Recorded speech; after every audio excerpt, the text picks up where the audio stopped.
This week on the Analog Circle Podcast, the February PlayStation 5 reveal event may still be happening. Samsung and Microsoft team up for cloud-based game streaming. Remedy Studios are working on a new game. A new Marvel Vs Capcom may have leaked. Nintendo is attending E3. And Microsoft may be having a media briefing in April. All of these stories and a lot more in episode 115 of the Analog Circle Podcast. I am your host, Kiaun Mitchell, and my goodness, it feels so good to be here with you guys again. So before we get started, just to give you guys a reminder where you can find the show if you want to listen to it on different different places, we'll say. You can find the show over there on Apple Podcasts. You can find it over on SoundCloud, Stitcher, Audio Mac, as well as Google Music, actually. So the podcast is absolutely out there. Find it and enjoy yourself. Now, guys, I must say, man, hopefully you guys actually were able to listen to the interview that I had last week. It was fantastic to talk to that gentleman, Simon. Simon was a great guest. Hopefully you guys gave it a listen and enjoyed it. But I tell you guys, some of these stories that we're going to be going over this week, they are actually dated. Some of them are, so I don't want you guys to think that I'm slipping and I don't know that they're dated. But when I wrote them down, I was supposed to have recorded the podcast last week. I was trying to do a double header, but it didn't work out that way, brothers. Work got in the way and it kept on pushing the days out further and further until I just had to settle on recording on Sunday. So some of these stories, like I said, you guys are going to be familiar with. And then there are going to be some that are newer. So I just wanted to put that caveat out there for you guys. But before we get started with all of that information, I want to let you guys know very quickly. Well, before I let you guys know what I've been playing, let's go ahead and get into my favorite section of the podcast, and that is the feedback section. So I want to go ahead and get things started with Mr. Vaughn. Hey, Vaughn, my brother, go ahead and take the floor. The floor is yours. Analog Circle. What's going on, Kiaun? It's Ron, checking in once again with you this week. Hope you can hear me okay. I'm in the car doing a little errand running, so I hope everything's coming through clear. Just wanted to check in with you. Last week you mentioned about the PS5 announcement for February. I wanted to call in and give my opinion on that. Everything kind of looks like I hope that it would be announced. Some kind of information will come out in February. You know, they rented a hall and they've been dropping all these hints and things like that. But in all honesty, I don't think that Sony is going to drop any information about the PS5, any serious announcements like the price or anything like that until the week of E3. I think they're going to do a state of play and they're going to drop the price and they have a look at it. You know, get a look or something like that. Maybe announce one game or two games or something like that. Maybe not the games, but, you know, just to get those pre-orders out there. So that's what I think about that. Before I ask you a question, you mentioned in the last episode, which was great, by the way, that you believe that this gen is better than last gen. And I got to say, I agree with you on that, simply for the fact that we have more games that have the three elements, what I like to call the three elements. We got the story, we got the fun factor, and we got visuals. So we had more games that had all three, whereas in this generation, last generation, we had good games. Don't take anything away from that, but they only had one or two of those three elements. So that's what I think. I agree with you on that. My question for you this week, just wanted to find out, what is your preference? Do you prefer digital or physical, media as far as like your games? You know, are you old school like me, still like to collect those hard discs, the packaging and all that? Or are you just straight up, let's just go all digital to get the discs and all that? I'm kind of more old school, like I said. I like to have those discs. But, of course, you know, you got the free games that you get with the Xbox and with the PlayStation. You know, so, and of course with the Switch things, you know, all of those platforms make it hard not to go digital in some capacity, but I still like my physical media. So I'm wondering, what's your opinion on that? All right. Keep everything going. Everything sounds good. Have a great one. I'm out. Peace. Man, Vaughn, brother, I want to thank you first off for this great voicemail, brother. It is greatly appreciated. Please keep them coming. And you, the listener out there, if you want to be a part of this section of the podcast, if you got questions for me or if you have an opinion about something that I've said, you can always reach the show at 443-216-9934 and let your voice, that's right, be heard. But Vaughn, brother, I want to thank you again for this voicemail, brother.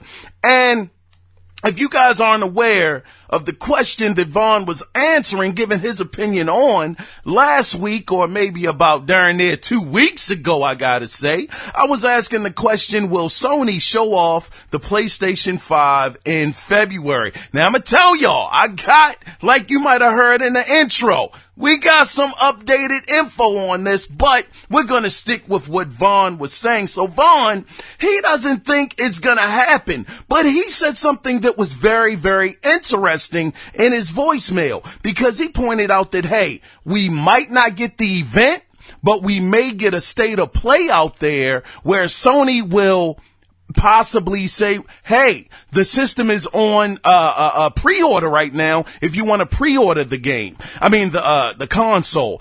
And that is a very interesting format to follow, because you definitely want to drum up the excitement from the player base. You want to get people anticipating this new console. You want to do that. So what's the best way to do that without having to go all out and showing 100 different games and specs and price points and all of that stuff? You have a state of play.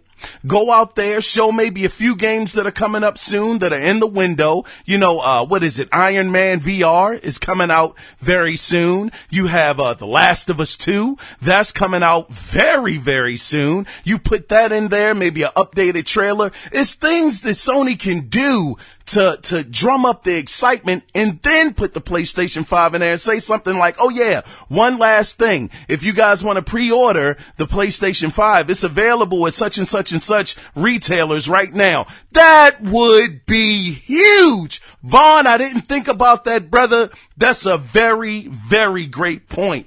He also went on to say, which, it wasn't part of the question, of course, but he elaborated on some things. He actually agreed with me, which, Vaughn, my man, give you a fist bump, brother. Yeah, he actually said that he agreed that this generation is better than last gen. And he broke it down into 3 elements. The brother said 3 different elements. He said for him, he says that this generation we have story, fun factor, and visuals, all 3 at one time, whereas last generation, maybe we had 2 out of the 3. Maybe in some cases, we might have had 1 out of 3. But this gen, we're hitting on all cylinders. And I tell you, I have had the best time this generation in gaming. It has been phenomenal. So many amazing experiences this generation. I truly am going to miss this generation, because I don't know what's going to happen next generation. Don't get me wrong. I am excited and ready for next gen, but this generation, you know, just getting back to the point, it was so great that I'm saying to myself, what more can you do? Sony, what more can you do? Even Microsoft, what more can you do? Nintendo, the Switch has been amazing, man. And I know that that's not necessarily this generation technically. They are, not allegedly, but they are technically a generation ahead of, PlayStation and Xbox One. Of course, maybe not technologically, but as far as their systems coming out. Anyway, here I go with this BS, man, this rambling that I do. Let me get back on track, goddaggit. Now, he also had asked me a question. Vaughn, you asked me a question, brother. I believe you said, do I prefer digital or physical games? Do I prefer to have my physicals here or have I gone fully digital? Brother, I'm going to tell you without a shadow of a doubt, Vaughn, I am just like you, brother. I am an old school gamer. I love my physical games, man. Not only am I just an old school gamer, I collect the older consoles. I have a Sega CD in the box, TurboGrafx 16 in the box, Neo Geo in the box. I have, what else? N64 in the box, Super Nintendo, Sega, Master System with the 3D glasses in the box. I'm just a huge, console collector. Well, I don't know if I would call myself a collector. I don't know if I'm quite on that scale, but it's just a love for gaming, man. I got a Virtual Boy in the box. It's amazing, brother. I just love collecting the physical part of gaming. So the games are no different. Don't get me wrong, Vaughn. I definitely have my fair share of digital games out there. But if it is a possibility of me getting a game physically, I definitely try to take advantage of it, but they make it so hard nowadays because it's like these sales that they have, brother. It's tough. It's tough to go to the store and pay $60 for a game or even $40 when you go on the Xbox store or the PlayStation store and they're having a sale and the game is $24.99. It's like, oh man, what do I do? Do I get the physical or do I save the money and get the digital? And I sit there for about 2 or 3 minutes. It ain't a long decision. And I'm like, man, let me click this button and get this digital game, brother. But anyway, Vaughn, as I say, brother, I truly, truly appreciated this voicemail. It was a lot of fun, man. Thank you so much, brother. And please, please keep them coming. Now, I want to get to the next feedbacker. Yeah, man, my man, 100 grand. What is going on, Mr. Cody Clark? Brother, this guy, I gotta tell y'all, man, like I said, this brother right here, man, he has kept this part of the podcast alive. So Cody Clark, shout out to you, brother. I want to go ahead and read your email. Now, the name of his email is called Not Sure Where to Stand. He says, was not sure where to stand on the PlayStation question, especially after Microsoft's comments about Google and Amazon. Hey, you ain't lying there, brother. I got something for you though, Cody, about the Amazon situation though. But he continues to say, it makes sense, but we sure love our conflict and rivalry. So, where do we go and what are we gonna do? Hey, Cody, brother, I got to say, man, first off, I really appreciate this email. But the second thing I want to say, brother, is, man, this is something I'm not used to your emails being this length, brother. This is something. So where do we go from here, man? I mean, that's a good question. I would say, I guess we have to just sit and wait, see what happens with Sony. See what they're going to do, see what their strategy is going to be. Maybe they do a state of play to kind of get that, to get some kind of word out there to their fan base. As far as Microsoft goes, and I mean, Phil Spencer's comments, god darn, I tell you, brother, it's something that, I'm at a loss for words for, but like I said, Cody, I got something coming up later on in the show that may shed a little bit of light on what Phil Spencer was talking about. Still don't agree with his comments, but just hang around, brother, and just wait, brother. It's coming up very, very shortly. Maybe not very shortly, but it's coming up, brother. But Cody, like I say, brother, thank you so much for the email. I appreciate it, man. And please, Cody, please, brother, just keep on writing in. I love reading these, man. And yeah, man, just keep writing in, brother. Thank you so very much, man. But guys, with that being said, though, I just want to quickly run through some games that I've been playing this week. Mainly just one game, though. Gotta be honest with y'all. I have just strictly been playing Kingdom Hearts. Now, you guys might say, what? Kingdom Hearts? Let me tell you something, brother. I have never played a Kingdom Hearts game in my life. I tried it on the PlayStation 2. I think that was the original Kingdom Hearts. Tried it out for about 15 to 20 minutes when I didn't have my Xbox 360. I had to hook up the PS2 and I was like, no. I can't do this. This ain't happening this time. So I haven't played it since then, and I maybe only played it for about a half an hour, 45 minutes. But I tried. Now, this is the thing. I want to stress this. I played the demo of Kingdom Hearts 3. This demo was long. I don't know if I have ever played a demo this long. It's 2 different demos that you can play. One is in the Toy Story universe, and one, I believe, is in the Hercules universe, and you go through another universe. Look, I don't want to put too much on it saying that it was like an hour-long demo, but I truly think that combined, it was long. It was a long demo, and daggone, I was really sincerely enjoying myself. Yeah, the controls feel a little outdated. It's not as up to snuff, but visually, the game is really good looking, man. It's great. You know, the characters, the story.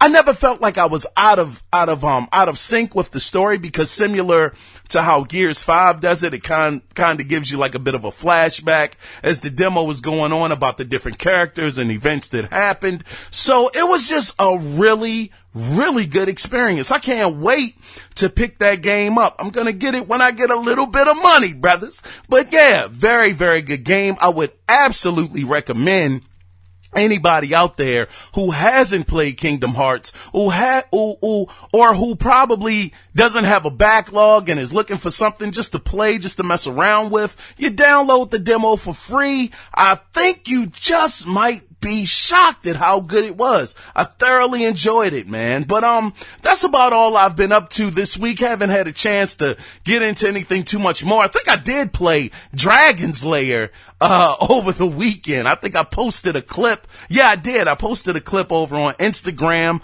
Follow me over there on Instagram at Kiaun79. I ain't doing too much over there. I try every once in a while to put something up there.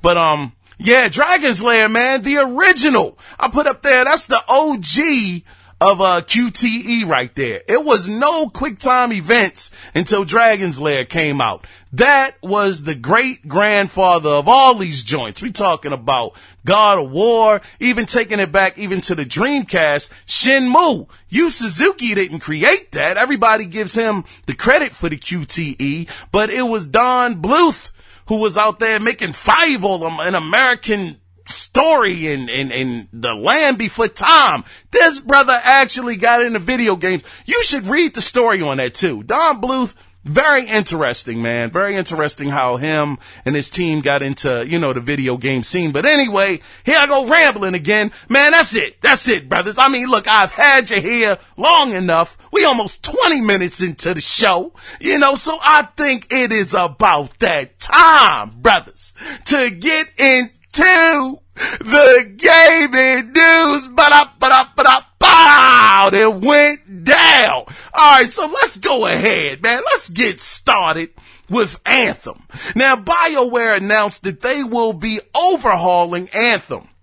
Now, some of these redesigns include reinventing the core gameplay loop with clear goals, motivating challenges, and progression with meaningful rewards. End of quote. Now, the team also said that they will they will work to preserve the game's combat mechanics and flying. Now, if you were worried that the game was about to shut down while they make these fixes, that's not the case. The game will just remain in its current state until the updates are ready for launch. Now, even though at this time, BioWare has not given a date as to when these updates will happen. They just said stay tuned. I think this is actually really, really good, man. A lot of people, now I cannot speak for myself. I can't be out here frauding to y'all, lying to y'all. I have not played Anthem. I was very excited for Anthem when I first saw it, but I'm not a multiplayer guy. I like the single player stories. That's where I'm at. That's what I enjoy. So when I found out that it was not going to have any single player story elements to it, I was out. Even though the game looked beautiful when EA was showing it off, I'm like, my gosh, why can't it just be a single player game? It's by BioWare. This is what they do. But when I found out it wasn't for me. But I have heard a lot of people say that it is not a bad game. It's just missing certain elements in the game to make it something that you want to come back to and play over and over and over again. So I think that it's great that EA at least sees that it is a problem. The player base is dwindling, or they're not getting as many people to play the game as they would hope. I think that it's great that they see that and that they're going to make these changes. And I hope that for the people that are into the game, that these changes really bring them back and make the game that much better for them. Let's move on to the next story. Now, this one right here, I said we were going to go over some old stories, brother. This is an old story. Now, I found out that Phil Spencer, he met with the Initiative Studio to see the title that they are working on, which is being worked on by Christian. I believe his last name, I'm going to probably butcher it, but it's, Cantamesa. God darn, I feel like I ain't do a good job on that, but I'm gonna go with it. Cantamesa. Now, what makes this guy very interesting is he was the writer and director on the original Red Dead Redemption, which we know that's a classic from last generation, an absolutely amazing game. So, of course, Phil gave us a little teaser by saying in a tweet, and I quote, "Incredibly talented studio challenging themselves to do new things, and he puts in parentheses, and old things, into parentheses, in new ways," end of quote. So I'm sitting here, brothers, and I tell you, the Initiative, they have already been labeled by themselves as a quadruple A studio. Quadruple A.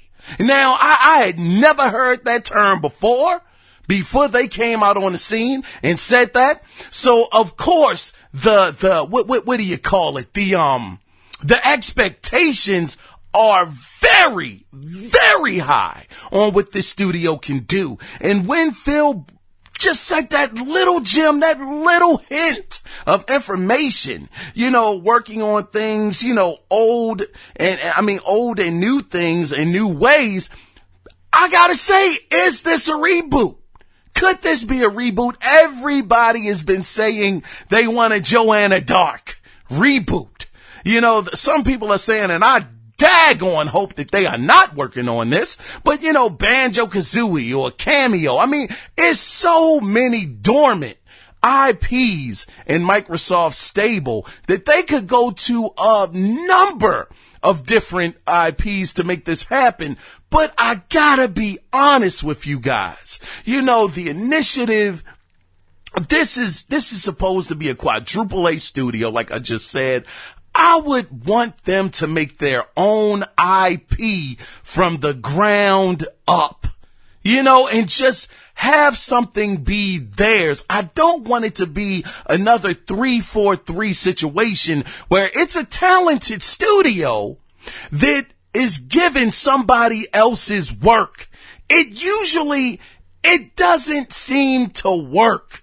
If you are trying to get the best out of a studio, and of course, I'm not in the business. I don't know what it's like to be a director or a writer on any of these projects, but I would think that someone who is a creative person, which we know that these people are who are in the industry, someone that has a lot of ideas that they want to get out, different concepts and things that they believe could work in a new game. I think that if you give them, a unrestrained reign of just building something from the ground up that is theirs and not something that already has a bit of a blueprint or a footprint in it already, just let them start from ground zero on their vision. And I'm hoping that that is the case with the initiative. I'm hoping that this game is not a reboot of something, because everybody keeps, including myself, don't get me wrong, I'm in the same boat. There's certain games that I would love to see again, come back. But I think that Microsoft, they need to spread their wings a little bit more, continue to give these studios creative free reign and let them do what they want to do. So we'll have to see. I'm sure that this may show up at E3. We'll get a better glimpse at it, a better look. And hey, if it is a Joanna Dark, and I mean, it looks like it's fire, this joint looks like it's amazing, I might have to eat my words. But until then, we'll have to see. If they do a Joanna Dark, all I ask is that you make it third person. Forget the first person. Give me third. I'll take that and we'll see what happens. But anyway, as always, I'm rambling on and on. Let's go ahead to the next story. Now, I want to talk about, oh man, that's right. This is another older story, but man, we're going to go over it because this next story really caught me off guard. Now I was left scratching my head. As it were, so we are all aware that Sony has officially acquired Insomniac Games. And I mean, this happened, back in the fall of 2019, right? So it's not new news, but what is new is how much they bought them for. Now, this is according to Sony's most recent financial report. Now, they bought Insomniac Games for $229 million. And the report said that Sony mostly paid for the acquisition in cash. Ballin'! God dog! So with them, that brings Sony up to about 14 first-party studios. I'm gonna tell you something, brothers. I thought that $229 million.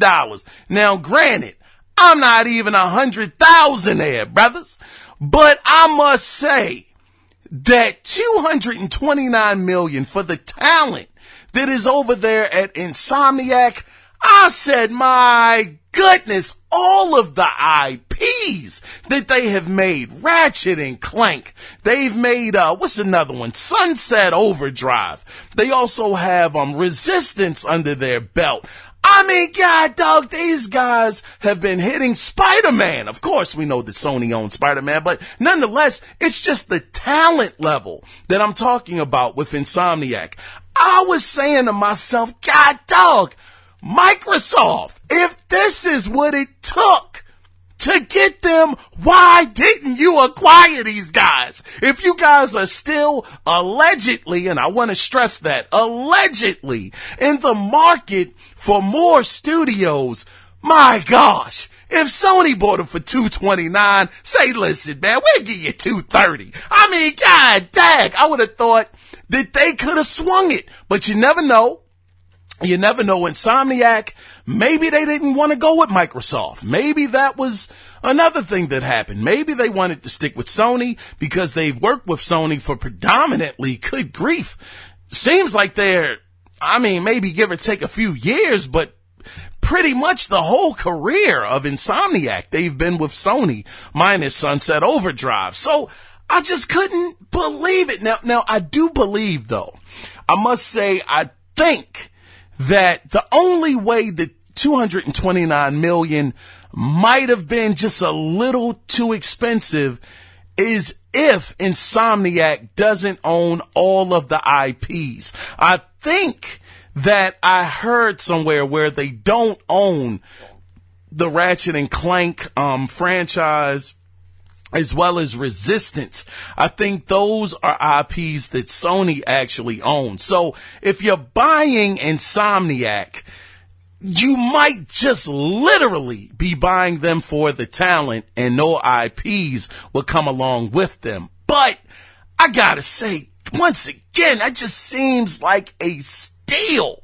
I truly thought that Insomniac was going to be way more expensive to purchase than $229 million. They did say that it possibly could go up to 240, I think, in the report. After everything is settled and done, it might go up to as much as 240, but they didn't say it would go any higher than that. But man, shout out to Sony though. I mean, good gosh, they are revving up. I mean, 14 first party studios. I mean, Microsoft, I think they have around the same amount, give or take one or two.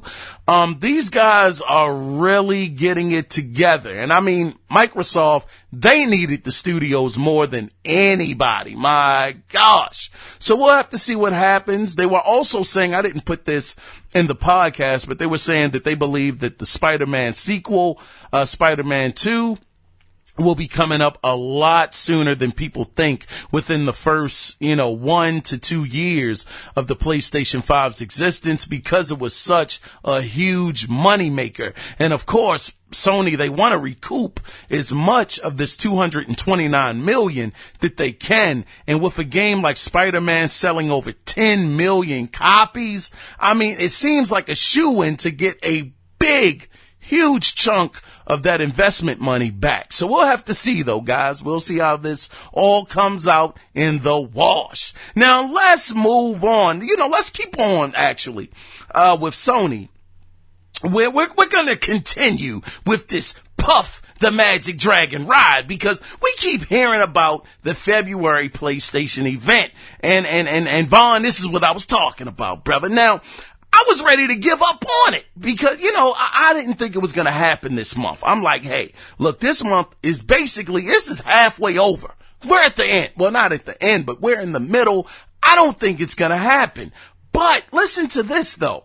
It was a tweet that came out from, a person that's called @Rix, who asked, Shuhei Yoshida, and this is the quote, I quote, "Please, Shuhei, where is PlayStation 5? And Shuhei responded with a Persona 5 picture that said $220 on sale. Now, the way the picture was worded, it just had the letters P5S, making it look like it was saying PlayStation 5 actually in the font. But of course it stood for Persona 5. But that was a bit of the tweet that's out there. So people, including myself, even though I'm sure Shuhei Yoshida is probably trolling the heck out of us, people are still hoping. And what is today, man? Let's just put this in perspective, god darn it. This is, February 16th. We're talking 4 days. Sony is going to be able to come out there with something talking about the PlayStation 5. Now, this is the thing. I gotta go back to what Vaughn said, man. Like I said, it was a great point. Maybe Sony just has a state of play and they reveal something about the PlayStation 5 on that. That is the easiest way to do it. You don't have to send out any big invitations. People don't need plane rides or to get some kind of transportation together, because you're just going to go out there, throw it on the internet, and it's just going to show up to millions of people to get your message across, and everybody is just as happy as you having an event to get some information out there about the PlayStation 5. So we're on a countdown. 2020. We shall see. But nonetheless, Persona 5 will be out there during that day if everything else fails. So we'll have to see. This is very interesting.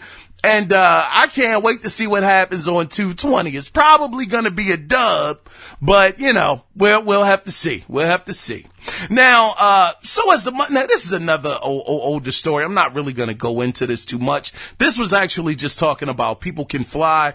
They had actually announced the new name of we knew the name of their game. It's called Outriders. And, when I wrote this story, they had actually announced that this game will be coming to the PlayStation 5 and the Xbox Series X. And I was just saying we haven't heard too many games being cross-gen outside of, what was it called?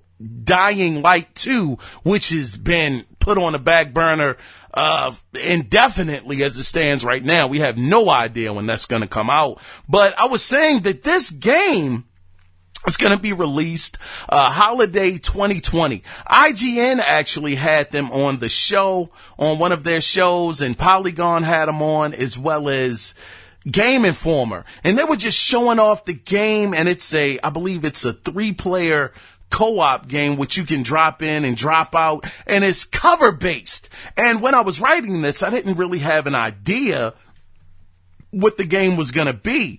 But you guys know, who have been listening to this podcast for any length of time, you guys know that I am a huge Bulletstorm fan. I know people just don't get it. I hear people say, man, are you freaking kidding me? Bulletstorm? You gotta be joking. That's your favorite first-person shooter? Man, you on something, brother.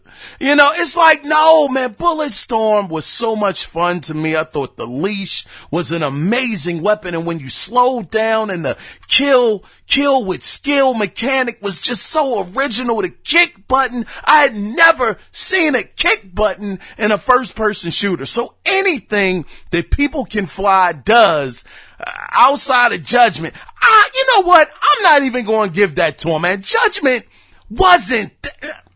Okay, look, granted, it might not have lived up to the same Gears games before it, but I didn't think it was that bad. I thought it was, a Gears game. But anyway, let me get back on track here. Anything that People Can Fly does, I just support it because I just love that studio. And I didn't know what to think about Outriders. I had high hopes for it. I remember seeing a trailer for it over during E3 of last year, and I said this game is going to be good because it's by People Can Fly. And I saw the gameplay of this game. Oh man.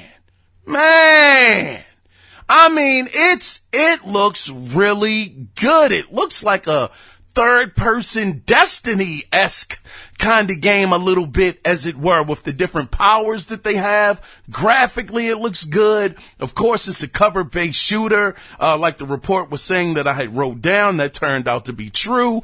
And I think it's a very, very interesting game. A lot of people that have had hands-on time with it are saying that the game is actually pretty good. It's really not bad. Not bad at all. And it could possibly compete with Destiny a little bit. They're saying that it's just that good. And the game isn't going to be out until holiday 2020, which means that these guys have, give or take, 7 or 8 more months of being able to tweak it and get it together. So this could really be one to watch out for. If you guys haven't seen the gameplay, weren't interested in the game, and just kind of, swiped it off the list because it was by People Can Fly, I would recommend just look at it. Look at a couple of videos, see how you feel about it. The game looks buttery smooth. And of course, I truly believe the footage that they were showing, I gotta tell you guys, I believe it was on the PC. It was not playing on console. So like I said, the frame rate looked smooth. I mean, the game looked, like it was just playing just great, just man, smooth. That's all I can say. It looks smooth. So I'm taking it that is going to probably be more so reflective of what it's going to be like on the PlayStation 5 and on the Xbox Series X. But, I'm harping on it a lot, but I just recommend just check it out and tell me what you think. That's all. Let's go ahead and move on to the next story. We're going to get into Microsoft land right here a little bit.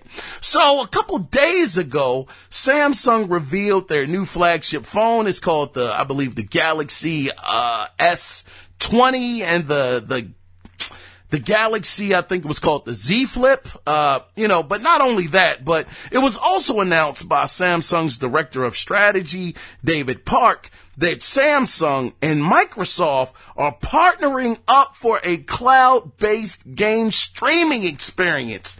Now, here is the quote. Now, he says, this is the quote, from a Microsoft spokesperson. He sent via an email. He said, working with partners like Samsung is an important step in our Project X Cloud journey and will help make game streaming more accessible for gamers. We look forward to sharing more later this year. End of quote. Now this, wow.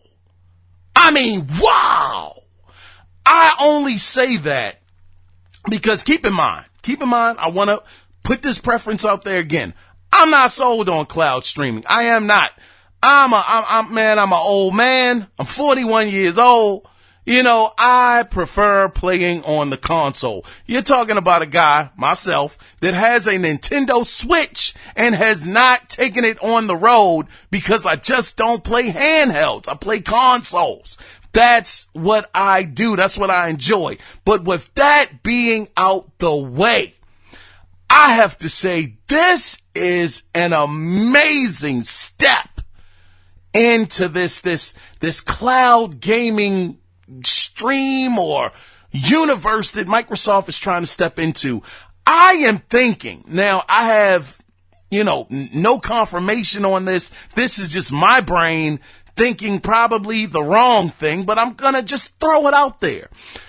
Wouldn't it be crazy if on all of these new Samsung phones and the flip joints that they got coming out, that pre-installed on every phone is the Xbox Cloud, the Project X Cloud app on every single phone. That means at the click of a button, you have just reached millions upon millions upon millions of people. We know that Samsung is one of the biggest manufacturers of cell phones. Myself, I love Samsung phones. I've had a Samsung phone every time for like the last, 7-8 years, man, maybe even during a decade. I've only messed with Samsung. I like the way the phones feel. I love the screens on them. I'm just loyal to the Samsung phone. So for me, it's just amazing to see because we've heard Phil talk time and time again. They're trying to reach 1 billion gamers or 2 billion gamers. And it's like, man, you're just not going to reach that many. The reach is not that far. It's impossible to reach that many gamers. I got to tell you, man, if this goes off the way that I think it could possibly go, they could reach that many gamers, man. Not overnight, not in the next year, not in the next 2 years. It's going to be a long play. If you have that app just sitting there on your phone and you know that Microsoft is going to make it so you get maybe not 30 days free, but a week, maybe 2 weeks free to get you just used to it, and possibly people could say, you know what, this is pretty cool. I actually have an Xbox at home. This is something that I can just boot up on my phone and bam, I'm playing for a couple of minutes and I'm out. It could really work. Now, the thing that we have to think about here is, though, not everybody that plays games on the phone is going to be attracted to a service that costs like $10 a month. I still believe that that's going to be a hump that Microsoft is going to have to get over. I don't know how they're going to do it. I don't know what the casual market is into on phones outside of Candy Crush. I'd be lying to you if I knew any more information. I think they might play Mafia Wars or something like that every now and again. But just getting them over that hump of $10 a month, that could be a bit of a struggle. I don't know if they could possibly get it to just blend in on their phone bill. Maybe that's a great way of masking it where it doesn't sting as hard because it is $10 a month added to your bill, but you got access to all of these games on the service. Maybe that could help. But man, I truly, just from the standpoint of having Microsoft's vision of reaching billions of gamers, this, man, my hat kind of goes off to him for that. I think this was a really good move. Like I said, nobody knows how it's going to work out. It could literally crash and burn and not catch on at all. But it is a possibility, that it could possibly be something there, and Microsoft could reach a lot of people, possibly making the phone the gateway to actually getting a console. We'll just have to see how it works out. But nonetheless, I gotta say, it's interesting at bare minimum. I mean, it's an interesting idea and concept. And I mean, hey, it's kind of exciting just to see how it's gonna go, so we'll see. But I will say though, man, Microsoft, please, knock it off with these daggone partnerships with these other manufacturers. Well, not manufacturers, but like Nike. Man, did y'all see the Jordan Xbox One? Man, brother, this stuff burns me up. Sell it to me. Just sell it to me, Microsoft. These consoles that Microsoft makes, where they just gotta, what do they call it? Not rally them off, but you gotta send a different tweet or something like that, and they just, send it to a certain amount of people, like 4 or 5 of them are made. Man, that burns me up. These consoles that they make are really dope consoles. I mean, I loved the Cuphead console. The Tomb Raider console was dope. It was had a lot going on it, but it was still a dope console. This Jordan console is dope. I'm like, geez, Microsoft, could you just make a couple of thousand and just sell them? I mean, man, it's like, man, as a fan just sitting there knowing that the chances of me winning this console are like 1 in like a billion, cause there's so many people trying to get their hands on it. It's like, man, I would just rather just give you the money. I would gladly give you the money for it and just have it in the box as a collector's item. I mean, darn. Anyway, man, shoot, I ran off on a tangent there, man. Dang, Microsoft, get it together. The Cuphead when it was yellow. Anyway, man, let me move on. God dang, man. All right. So let me get my mind right. Let me get my mind back on track. Man, I'm sweating. Let me wipe my brow off here, brothers.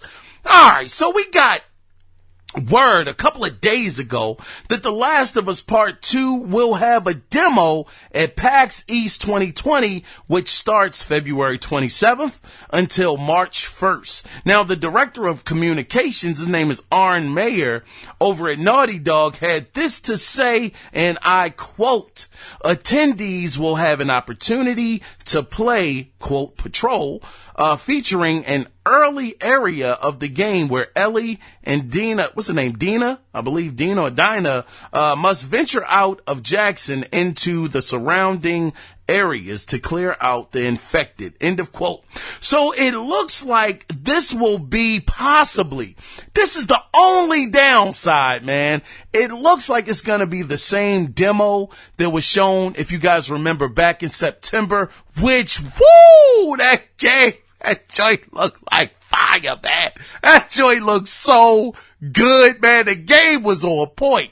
So, I mean, for people that are going to PAX East, I think this is great because the average person has not had a chance to play this demo, but they were just trying to, you know, like they would say, they're trying to just let people know that, hey, this might not be new, but it'll be new to you. So, you know, guys that are going, you'll get a chance to play this demo. I mean, that demo was awesome, but, you know, we'll have to, see. I mean, hey, who knows? Maybe at the end of the demo, maybe they have a extra cutscene that we didn't see or something like that. But anybody going to PAX, man, this is a treat. Brother, I mean, this is going to be great. Being able to get the hands-on time, being able to play the demo itself and really getting the feel of the controls and seeing the graphics live and direct. I mean, it's going to be amazing. So shout out to Naughty Dog. Shout out to PAX East 2020.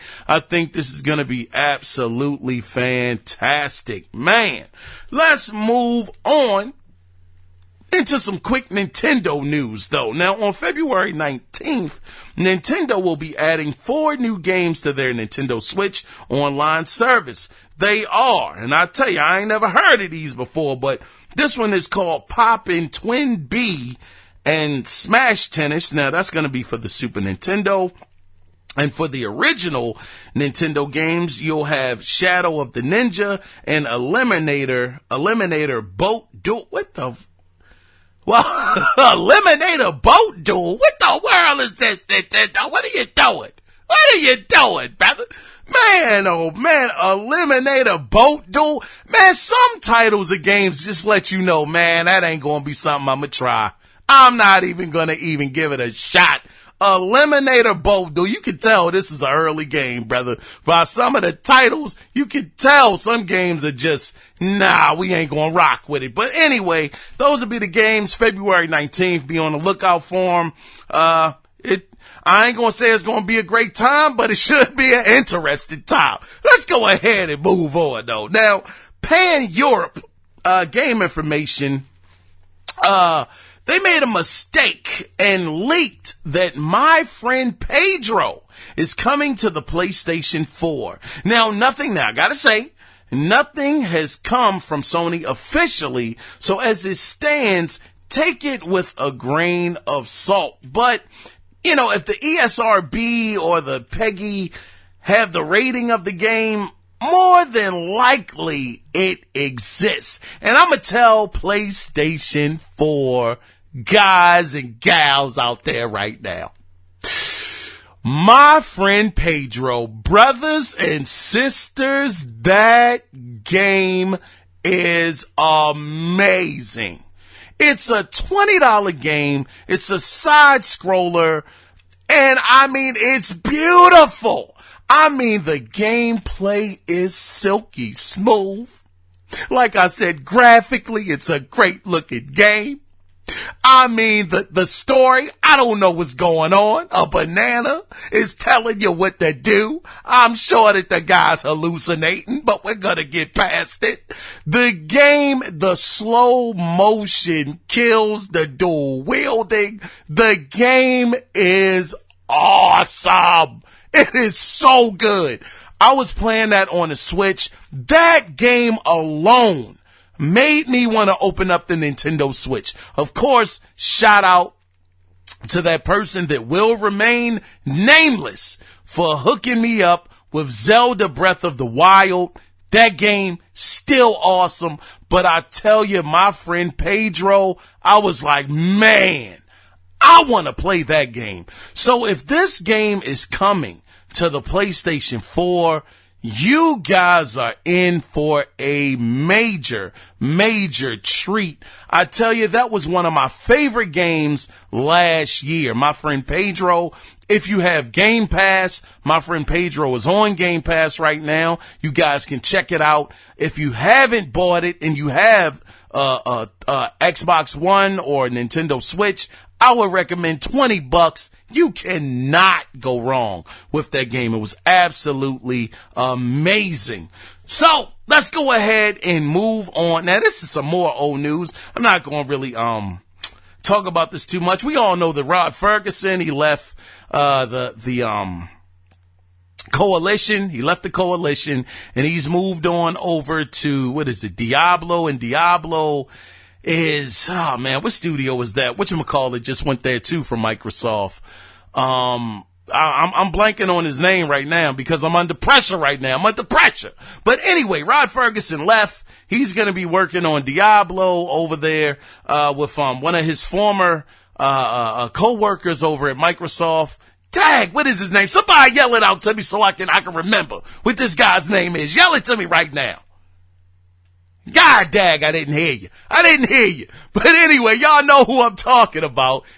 Mike Ybarra. Maybe I did hear you. Mike Ybarra is over there. So both of them are back under the, Blizzard studio. Man, oh man, you must have been yelling hard. I heard you, brother. I heard you. But, yeah. They're back together again. They're going to be working, I guess, with each other and getting input. But, Rod Ferguson, hey, man, I wish him the best. I really do. You work on something for so long. You want to get a change of daggone pace. And that's what I'm saying. I'm hoping that Microsoft, because I believe that was the falling out with Bungie. Bungie was tired of working on Halo over and over and over. And they were like, man, we want to do something new. We want to do something different. Once again, these people are creatives. They want to create. They want to do new things. So I'm hoping that with this, Microsoft, they understand and give their teams a little bit more free reign. I understand that the coalition, they're known for Gears. 343, they're known for Halo. I get it. These guys already have a game that their studio is associated with. Playground Games, Forza. We get it. But I'm hoping that as time goes on, Microsoft allows these teams once again to spread their wings, make new IPs, take chances, give these studios a chance to create something because it could end up being absolutely great. We haven't seen that drop microphone moment with Microsoft this whole generation. They were batting 1,000 at one point. The original Xbox, they had Halo. The 360, they had Gears. This generation, what do they have? They haven't had that breakout success of a game this generation, which is sorely missing. So I'm hoping that with the Xbox Series X, they will have those breakout hits and things will get better. But on top of this, it looks like, continuing on with the story, it looks like Cliff Bleszinski. Oh, good old Clifford. I don't think that's his name, but I just call him that. Good old Clifford. I'm going to say Cliff. I don't mean no disrespect to that brother. No disrespect, Cliff. God darn it. But he was actually around on Twitter basically saying, Microsoft, what's going on? What's happening? Maybe I might want to come on and, advise and do a little bit, holler at me. Who knows? Maybe Microsoft will. I don't know if they're going to. That relationship, who knows what status it's on. But Cliff did say that he was working on an Aliens game before Boss Key Productions shut down. He said we were in talks to do a new game in the Aliens franchise with Fox. So I mean that was where it ended. But nonetheless, I just don't know. Cliff was saying he got ideas that got cut on the cutting floor. He had so many things that he could have implemented into the game or whatever, just so many ideas. I mean, look, man, Microsoft, I don't know. I don't know if he could come back. I have no idea. But everybody, sure, they're a business. If it makes sense, to make the business grow, maybe he gets a chance to come back. Who knows, man? But anyway, Rod Ferguson, wish you the very best on your new venture over there at Blizzard. Hopefully things go well. And, that's about it, man. God dag, we almost an hour in and I'm not even done, man. God dag. All right, man. Buckle your seatbelts up, brothers. Buckle them up because we going to be here a little longer than I was expecting. So let's go ahead and let's get into the next story. Now, I gotta say, over the years, like I was talking about, I have been up and down on what Phil has said, and one of the recent things I was down about was Phil saying that Nintendo and Sony aren't competition, but Google and Amazon are. Now what I'm about to talk about isn't game related, but it may shine a little light on Phil's comments. So on Thursday, of this past week, a federal judge, he actually approved a motion that was filed last week by Amazon to have the Defense Department suspend work on listen to this number, man, on a $17 billion joint enterprise defense infrastructure contract. Now, the job is to build a cloud for the storage and management of sensitive military and defense data. Now, the crazy thing is that Microsoft won the contract last year sometime, but Amazon claimed that the Pentagon's decision had, quote, clear deficiencies, errors, and unmistakable bias, end of quote, against Amazon. So I guess the name, now this is the thing, the name of this project was called Jedi Cloud, but more importantly, Microsoft saw a $17 billion of market value go up in smoke in minutes because Amazon pushed back. On top of that, their shares went from $185.40, and this was at 2:11 p.m., to $183.16 at 2:16 p.m. So in literally 5 minutes, their shares dropped by 1%. And Microsoft, by the way, shout out to Z, because I love Z, man. Zaire is just a funny, dope dude. He calls Microsoft the hobo of gaming. Shout out to Z, man. But this is the thing, he has a bit of a point. I didn't know how much Microsoft was worth, right? I mean, we all figure they're, a $1 billion company. They are worth $1.4 trillion, according to Bloomberg data, making them the third most valuable company in the world, only behind Apple and this company called Saudi Aramco.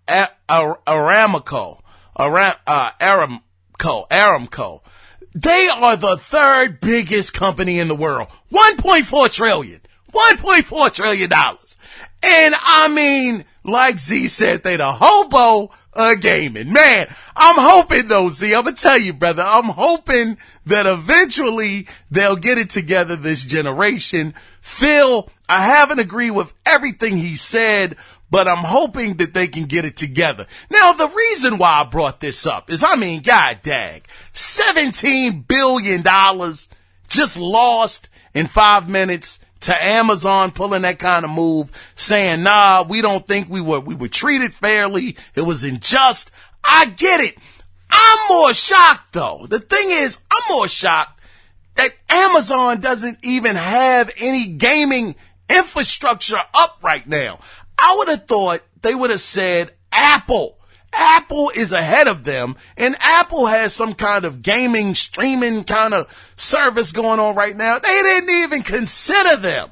Here you got Amazon over here fighting over cloud contracts, and I'm saying to myself, okay, I get it. $17 billion, a ton of money to lose to somebody. But here it is. They don't even have anything dealing with games right now. I understand that Microsoft, they want to have some things in place for the future. I understand that eventually, whether we like it or not, 20, 30 years, I don't know how long it's going to take, cloud gaming is going to be a reality. I get it. I don't want it to be, but just dealing in reality, we know it's going to happen eventually. But I'm saying, Microsoft, deal with the situation at hand right now. You got Nintendo and you got Sony on your back. They are on your case. Deal with these guys.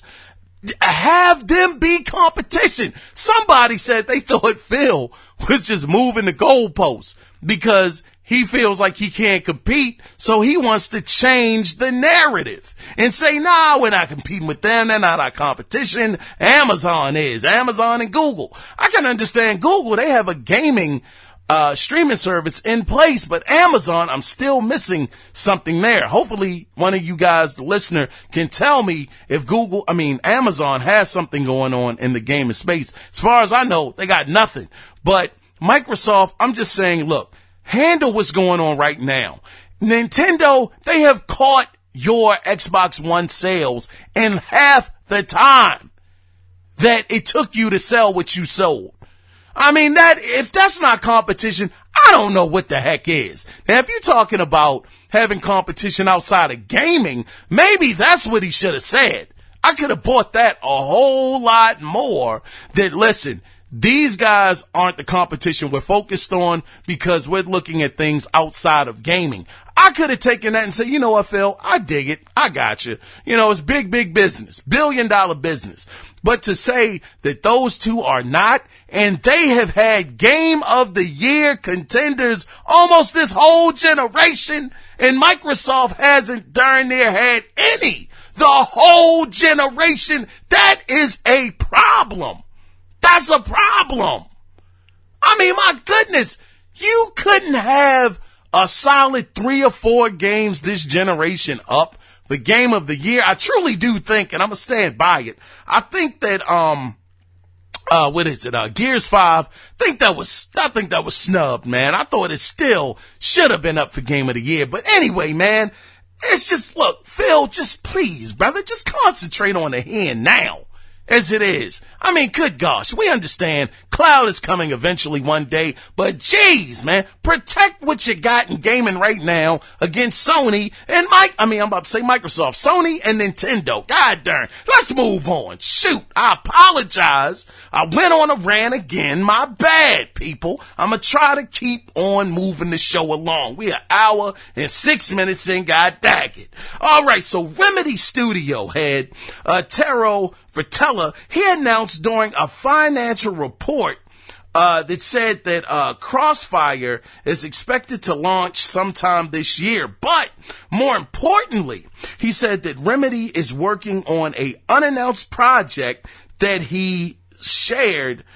I messed up right there. He said that they're working on an unannounced project that he shared no concrete details about other than the game is in pre-production. He also said that there is extra DLC for Control being worked on right now as well. So when I thought about this, Remedy is one of those studios, man, they take a long time to make games, but I gotta say, they knocked Control out the box, man. That came out a few short years after,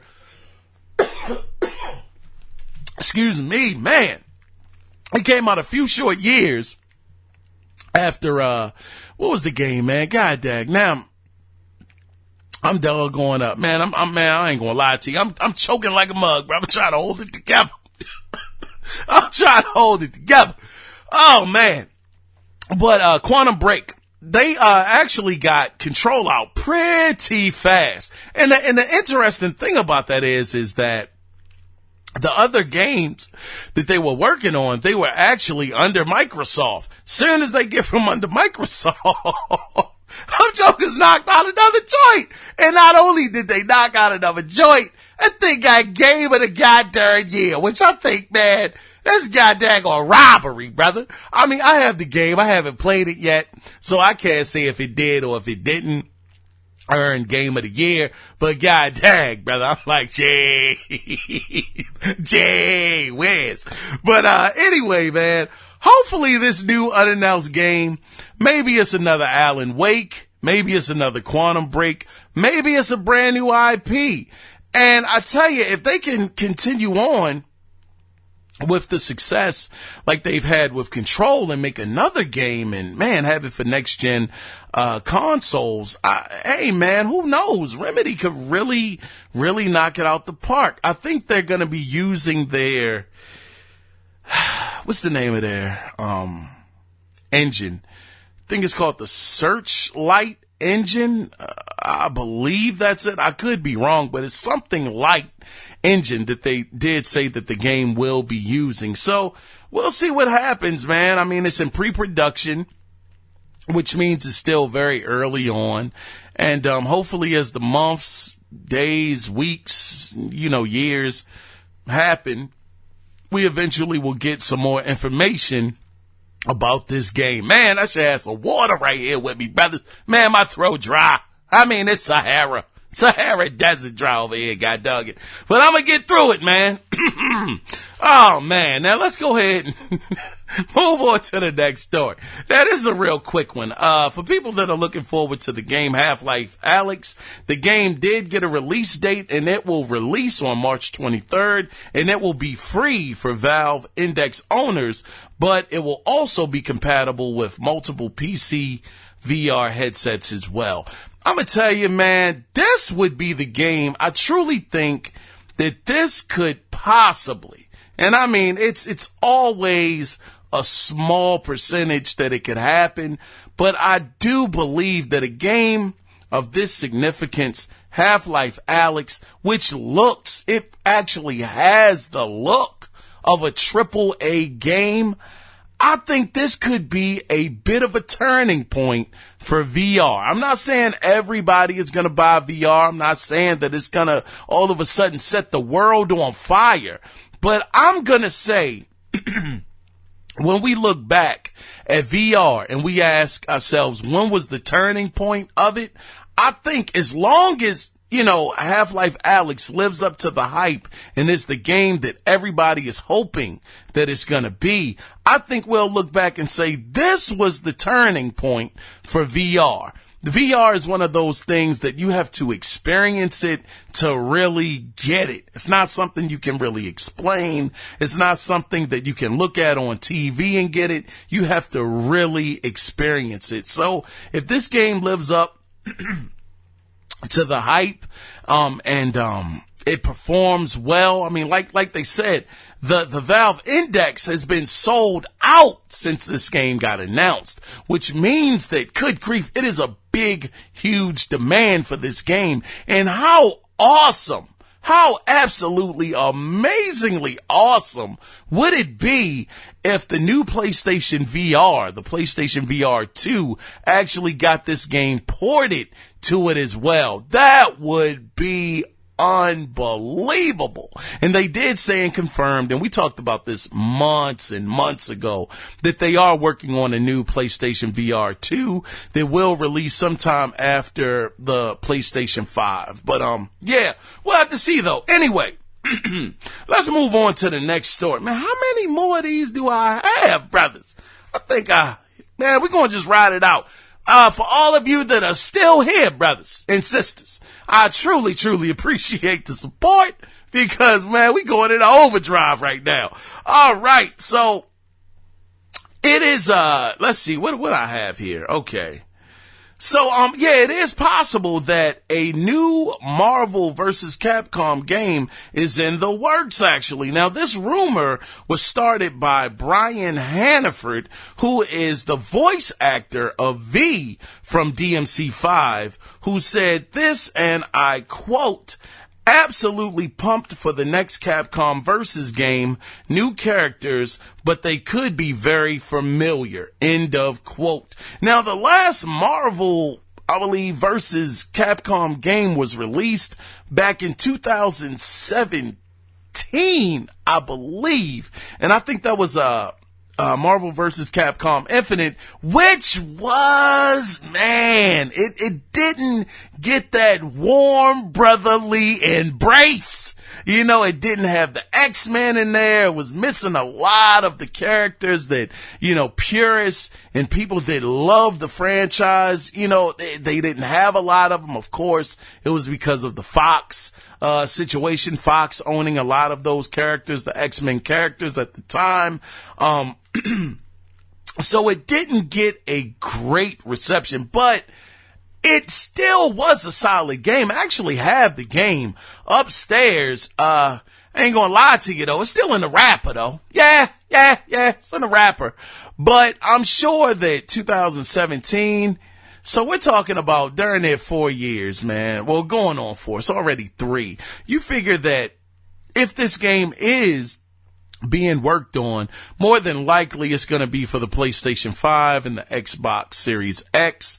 And I think that people, depending on the characters that they have, people could really enjoy it again. They just got to make some characters happen. I mean, but also it is worth noting that he did say a Capcom Versus. And we know that Capcom has had a few Versus games. I believe they had Capcom versus SNK at one time. So, I mean, maybe it just might not be a Marvel game, Capcom versus Marvel. This could possibly go in different directions, but we'll have to see what happens, man. You know, these rumors, you never know what's going to pan out to be true and what's just going to be 100% false. So let's move on now. I want to get back into Nintendo, because this bit of news might have flown under the radar, but in an interview with Hollywood Reporter, Nintendo of America's president, Doug Bowser, that last name Bowser, his brother was factory made for the job. God dang it.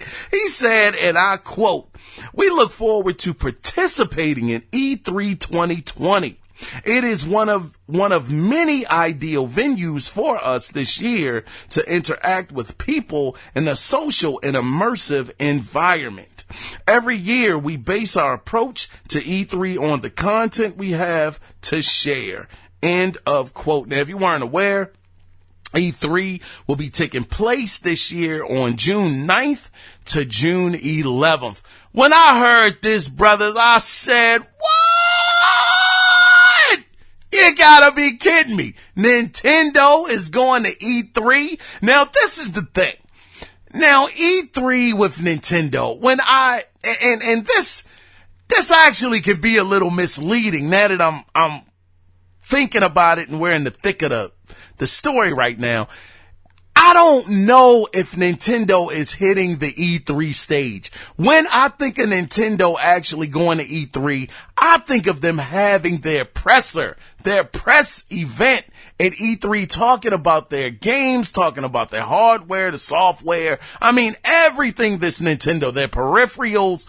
But I think that what Mr. Bowser is talking about is that they're just going to be on the showroom floor again. And they have been at E3 throughout the years. They've been on the showroom floor, but they haven't been actually having their press event at E3.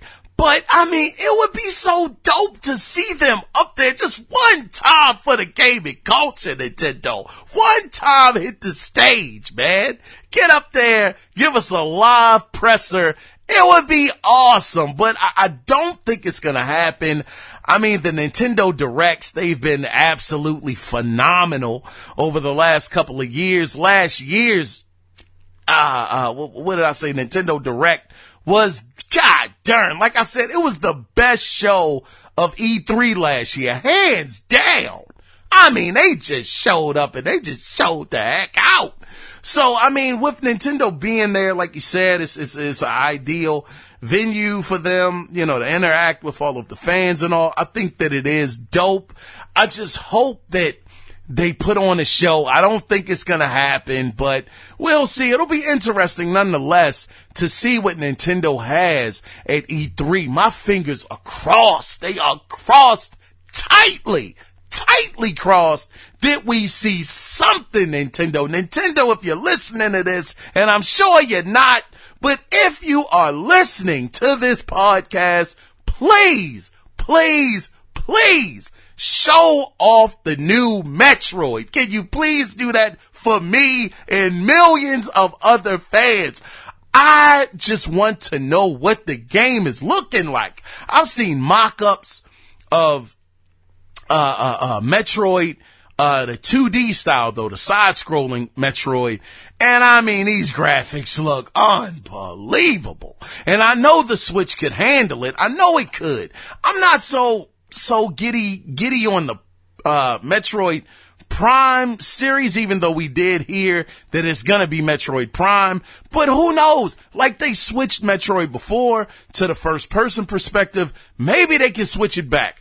Either way, I just want to see what the world Metroid is. First person, third person, it doesn't matter. Just Nintendo, show us something. Something, please.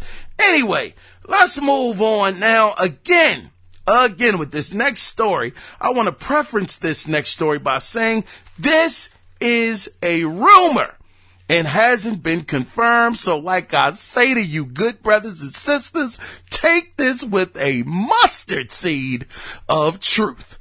So it is a post going around on Twitter and Reddit that says, and I quote, this is what the post says: Xbox Series Media Briefing 04/6/20. Of course, April 6, 20.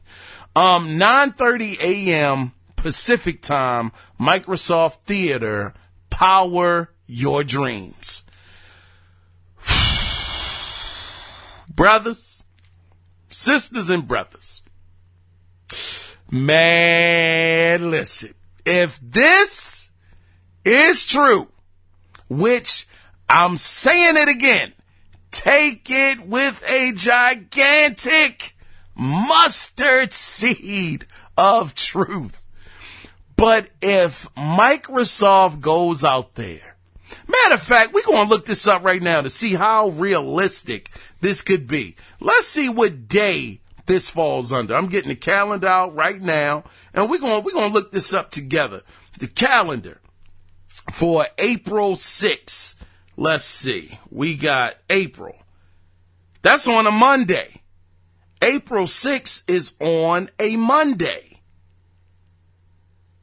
I don't know, man. I don't know. Microsoft has done things on Monday before. A lot of the companies have done announcements on Monday. And Monday comes along. I know it's been a lot of Mondays because I'm like, shoot, I'm going to be on the road.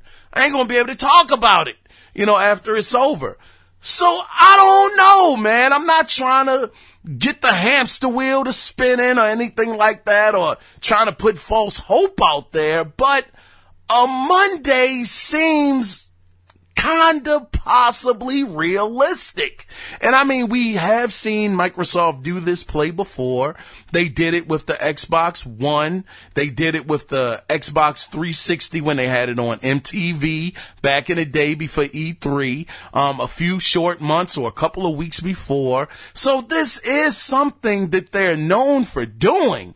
And I mean, if they were just to show off, what the Xbox Series X is capable of, possibly some of the games, maybe just a soft look at the console, show the console off, let everybody know what the specs are of the console, not the price, because we know that that's going to happen at E3 2020 on the stage, excuse me.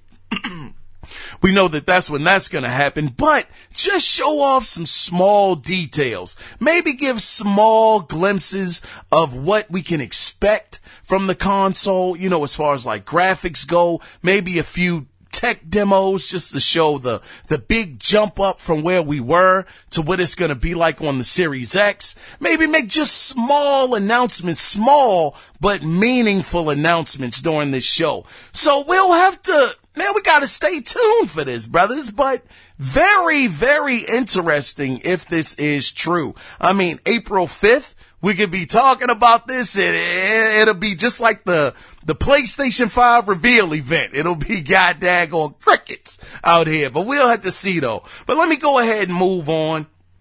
And continue on with the Microsoft rumors. It looks like a South African retailer called Raru leaked the existence of a Cyberpunk 2077 Xbox One themed controller on the website, where it said, and I quote, Microsoft Xbox One wireless controller Cyberpunk 2077 limited edition, end of quote. Now, there was no pictures that were shown at that time when this post was up on the website, but it is said that Raru, which is spelled R-A-R-U, hopefully I'm saying that right, Raru, is considered to be a fairly reputable retailer over in Africa. So we know that Microsoft and CD Projekt Red, they've been pretty close with each other with this Cyberpunk 2077 game. Of course, we know Keanu Reeves. He came out on the Microsoft stage during E3 and did his "No, you're amazing," or whatever he said, on the stage. He made a real good moment, feel good moment. But we know that it's no secret. So, and we also know that Microsoft, they are synonymous with bringing out 1,000 controllers, man, at once. Matter of fact, I gotta give Microsoft some real props, man. I was going over, the state of the industry as far as like the console sales. Of course, the console sales are down a lot because it's no secret that the PlayStation 5 and the Xbox Series X is coming out very soon. So they're not moving as much as they were, which is to be expected.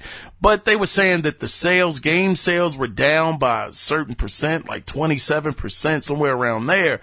But what I found interesting was the Xbox Elite 2 controller is way up. I mean, this thing is really, really selling. It's selling very well. It was one of the top things on the charts as far as, hardware or things just selling in the gaming industry at this point. So, I mean, shout out to Microsoft. They know that these controllers sell, man. And, they're doing a great job with the Elite 2. But I say all of that to say that I don't think this is far-fetched that they could have a Cyberpunk 2077 controller coming out in limited quantities. What I really hope that Microsoft does, please do this. Do this one for the Gipper. God dang it, Microsoft. Bring out a Cyberpunk 2077 console. Can we get a themed console of Cyberpunk 2077? It would fly off the shelves. And please, Microsoft, just let us know in enough time. Don't spring it on us like you did the Gears 5 themed console like 3 weeks before the game comes out. Brothers and sisters got to save up money for this stuff. Just can't go out there and spend $500 like it's $5, like it's just $5. Please, Microsoft, that would be so dope to have a yellow Cyberpunk 2077 themed console. I don't know, have the different sounds that some of the characters make, or guns. I don't know. Just do that for us, man. One time for the end of the console generation. God dang it. Anyway, is this the last story? God dang it. Is it? Yeah, this the last story. All right. Quantic Dreams. They will be able to self-publish their own games in the future. Now, Quantic Dreams had this to say, and I quote, "We are ready." We are ready. I really messed that up. They said, "We are doing this to preserve our freedom and our independence, to continue working on innovative and even more ambitious projects," end of quote. So prior to last year, they actually worked exclusively with Sony for I didn't know it was this long, but it was a 12-year exclusive publishing deal. 12 years. So now, but they are free. They are finally free, and they will be self-publishing, which means that any Quantic Dreams game from this point on, I think it's a safe bet to say that it will be available on all platforms. So congratulations to Quantic Dreams. I'm a huge fan of their games. Heavy Rain I thought was absolutely fantastic. I have Detroit Become Human. It's upstairs in the wrapper. I blame it on time. Just ain't got the time, brothers. I didn't get around to playing the other game that they had out. I'm forgetting the name, but I'm not going to hold on to this too much longer. Anyway, that is the end, God darn, of the gaming news this week. But guys, I want to get into the question of the week, God dog, because man, I haven't done a podcast this long since early days of this podcast. I used to try to purposely make the podcast 2 hours. I don't know what the heck I was thinking about. But just to get back on track, man, I want to ask you guys the question of the week. And of course, I know you saw it when you probably downloaded the show, and I truly appreciate that, guys. It means the world to me. Thank you guys for all of the support, man. It means a lot, man. Truly does. But the question that I have for you guys is this: will Sony or Microsoft reveal their price point first? Which one do you think in this game of chicken? Which one do you think is going to flinch and swerve off the road first and reveal their price point? Will it be Sony or will it be Microsoft? Now, this is what I do want to point out about Sony, and I know you guys have been hearing about this, but a report by Bloomberg based on sources within Sony claimed that the PlayStation 5 will have an increased cost due to the expense of using DRAM and flash memory. Also, it's being reported that these important components are in short supply due to their popularity among smartphone makers. Now, an analyst for, I believe this is Macquarie Capital, named Damian Thong, estimates that the final price for the PlayStation 5 will be around $470 to manufacture. Now, of course, you can't always go with one person. You gotta kind of go around and see what everybody is saying. But, of course, nobody knows for sure. But it was also a report out there. Who else was it? I think it was It wasn't Bloomberg. Well, anyway, nobody knows how much it'll be in the end, but also being reported is that Sony is using a, quote, unusually expensive cooling system for the PlayStation 5, which could take the manufacturing cost up to as high as $500. I believe that was Bloomberg, though. I believe Bloomberg was saying it was going to be up to $500 because of this new cooling technology that they're using. And basically, it's supposed to make it so that we don't get that sound from the PlayStation 5 sound like a goddamn Boeing jet out this mother lover. But we'll have to see, man. This is going to be very interesting over the next couple of months. Who's going to flinch? Who do you have your money on? Once again, will Sony or Microsoft reveal their price point first? Man, if you want to, if you want to participate, feel free. You can either email the show. The email address is the Analog Circle Podcast at gmail.com, or you can call into the show at 443-216-9934 and let your voice be heard, god dang it. Man, I got to get the heck out of here, man. We had an hour and 32 minutes. I was your host, Kiaun Mitchell, and I want to thank you guys again for joining me. But before we go, please remember, it is not about the consoles. It is about the games. So until next week, when we do it again, you guys take care. Be safe out there. Bye-bye.